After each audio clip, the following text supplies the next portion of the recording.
Assalamualaikum warahmatullahi wabarakatuh. Puja-puji kali syukur marilah kita panjatkan atas kehadirat Allah Subhanahu wa taala. Salawat beserta salam marilah kita curah limpahkan kepada junjungan besar Nabi Bana wa Nabiana Nabi Muhammad SAW. Tak lupa kepada para sahabatnya, kepada tabiin tabiatnya, dan semoga sampai kepada kita selaku umat akhir zaman. Yang saya hormati dosen pengampu mata kuliah Ilmu Alamiah Dasar, Ibu Cita Tresnawati SPD MPD dan Bapak Sopyan Hendrayana SPD MPD. Kami dari kelompok 4 akan memaparkan materi tentang energi dan perubahannya serta permasalahannya. Terlebih dahulu izinkan saya memperkenalkan anggota kelompok 4, yaitu yang pertama ada Tipani Nur Azmi dengan NPM 20 50 60 161, dan yang kedua ada Nisa Aropa Dewi dengan NPM 20 50 60 167, dan yang terakhir saya sendiri Yusuf Nurdiansah dengan NPM 20 50 60 165. Di sini ada beberapa poin yang akan kelompok kami bahas, diantaranya yaitu pengertian energi, bentuk-bentuk energi, sumber energi, perubahan energi, serta energi dan permasalahannya. Untuk mengefektifkan waktu, langsung saja ke pembahasan poin yang pertama, yaitu tentang pengertian energi. Energi adalah salah satu kebutuhan manusia. Energi dibutuhkan untuk melakukan kegiatan sehari-hari, seperti menggerakkan mesin, menyalakan listrik, berolahraga, berkebun, memasak. Tanpa energi, kegiatan-kegiatan tersebut tidak bisa dilakukan. Dalam fisika, energi adalah properti fisika dari suatu objek yang dapat berpindah melalui interaksi fundamental yang dapat diubah bentuknya, namun tidak dapat diciptakan maupun dimusnahkan. Jadi dapat kita simpulkan bahwa pengertian energi itu adalah sesuatu hal yang sangat dibutuhkan oleh manusia. Jadi apa jadinya kehidupan manusia tanpa adanya energi? Mungkin saja kegiatan-kegiatan sehari-hari yang kita lakukan tidak akan pernah bisa kita lakukan kalau energi itu tidak ada, dan energi juga tidak dapat diciptakan maupun dimusnahkan. Hanya energi tersebut bisa berubah bentuk. Yang selanjutnya yaitu ada bentuk-bentuk energi. Yang pertama ada energi kinetik. Energi kinetik adalah energi yang dimiliki oleh benda yang bergerak. Besar kecilnya energi kinetik suatu benda bergantung pada massa dan kelajuan benda tersebut. Jadi, energi kinetik adalah energi yang dimiliki oleh benda yang sedang bergerak, namun besar kecilnya energi yang ditimbulkan oleh benda tersebut yaitu karena massa dari benda tersebut dan kelajuan dari benda tersebut. Yang kedua yaitu energi potensial. Energi potensial merupakan energi yang dimiliki oleh benda karena kedudukannya atau kondisinya. Energi potensial memiliki beberapa bentuk, diantaranya yang pertama energi potensial gravitasi, yang kedua energi potensial pegas, dan yang ketiga yaitu energi potensial listrik. Energi potensial gravitasi contohnya saja buah yang jatuh dari pohonnya. Kenapa buah itu jatuh ke bawah, nggak jatuh ke atas? Karena dipengaruhi oleh faktor yaitu energi gravitasi. Dan yang kedua itu energi potensial pegas. Contohnya saja pada ban karet atau karet yang ditarik. Benda tersebut ditarik mau ditarik sampai jauh pasti akan kembali lagi ke posisi semula. Nah, itu yang disebut dengan energi potensial pegas. Dan yang ketiga adalah energi potensial listrik, contohnya saja pada energi listrik. Baik, untuk materi yang selanjutnya akan dibahas oleh rekan saya. Kepada waktu dan tempatnya dipersilahkan. Assalamualaikum warahmatullahi wabarakatuh. Saya Nisa Arofa Dewi dengan NIM 205060167. Di sini saya akan melanjutkan menjelaskan materi mengenai bentuk-bentuk energi dan sumber energi. Selanjutnya yaitu ada energi mekanik. Energi mekanik merupakan energi yang dihasilkan dari penjumlahan energi kinetik dan energi potensial gravitasi. Contoh dari energi mekanik yaitu saat buah jatuh mengenai kaki, maka kaki kita akan terasa sakit. Hal tersebut disebabkan karena buah yang jatuh memiliki energi mekanik. Pada saat buah berada di pohon, energi mekaniknya sama dengan energi potensialnya. Sedangkan ketika buah tersebut jatuh, energi mekaniknya sama dengan energi kinetiknya. Sehingga besarnya energi mekanik merupakan penjumlahan antara besarnya energi kinetik dengan energi potensial. Selanjutnya yaitu ada energi termal. Energi termal didefinisikan sebagai jumlah energi potensial dan energi kinetik yang dimiliki oleh atom-atom dan molekul-molekul yang membentuk zat. Selanjutnya yaitu energi kimia. Energi kimia merupakan energi yang dilepaskan selama reaksi kimia. Contoh energi kimia yaitu ada pada makanan yang biasa kita konsumsi sehari-hari. Makanan tersebut apabila telah mengalami proses pencernaan dalam tubuh, unsur kimia yang terkandung dalam makanan akan mengalami reaksi kimia. Selama proses reaksi kimia, unsur-unsur yang bereaksi melepaskan sejumlah energi kimia. Contoh energi kimia lainnya yaitu pada bahan bakar kendaraan.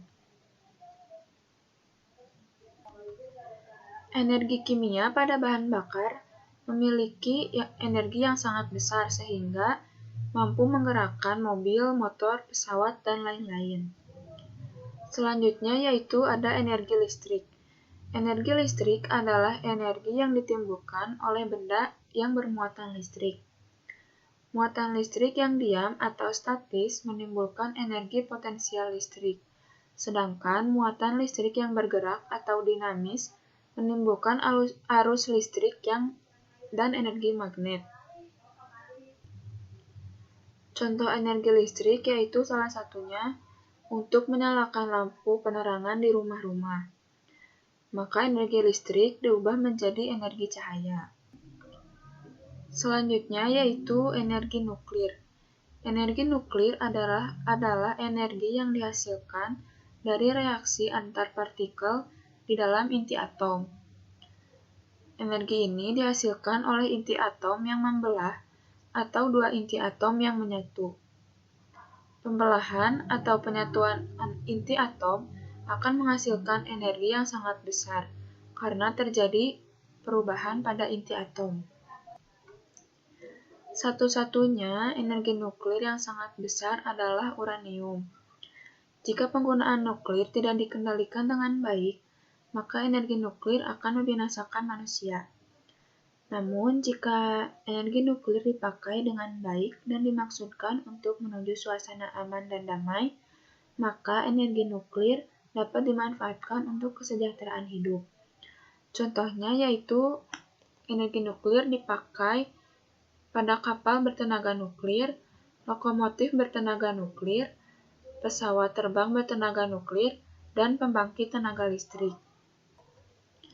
Selanjutnya yaitu energi bunyi. Bunyi dapat diartikan juga sebagai getaran. Getaran yang selaras mempunyai dua energi, yaitu energi potensial dan energi kinetik.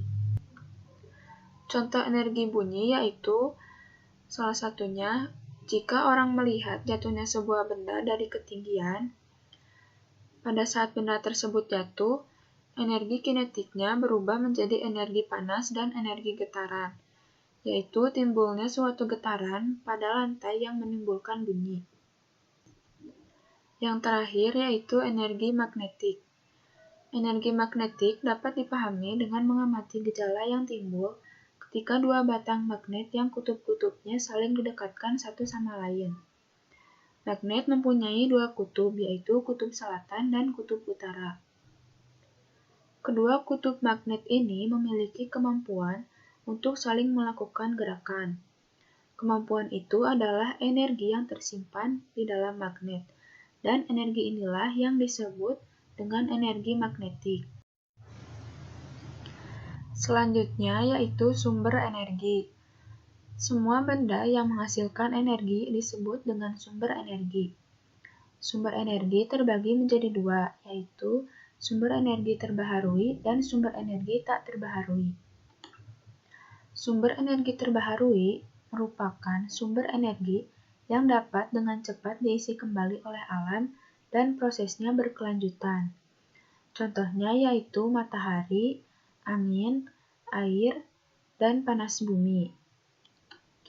Sedangkan sumber energi tak terbaharui merupakan sumber energi yang tidak dapat diisi atau dibuat kembali oleh alam dalam waktu yang singkat, dan bukan proses yang berkelanjutan.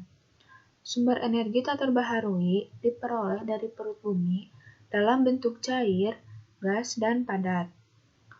Contoh sumber energi tak terbaharui yaitu minyak bumi, gas alam, batu bara, dan uranium. Perkenalkan, nama saya Tiffany Nur Azmi dengan NPM 2050606161. Kali ini saya akan melanjutkan materi pembelajaran selanjutnya, yaitu kita akan membahas perubahan pada energi listrik. Nah, tentunya energi listrik memiliki bermacam-macam perubahan. Perubahan yang pertama yaitu energi listrik dapat berubah menjadi energi cahaya, contohnya seperti lampu neon, lampu pijar, dan juga televisi. Lalu yang kedua, energi listrik dapat berubah menjadi energi panas, contohnya seperti setrika, magic jar, solder, dispenser, dan juga oven.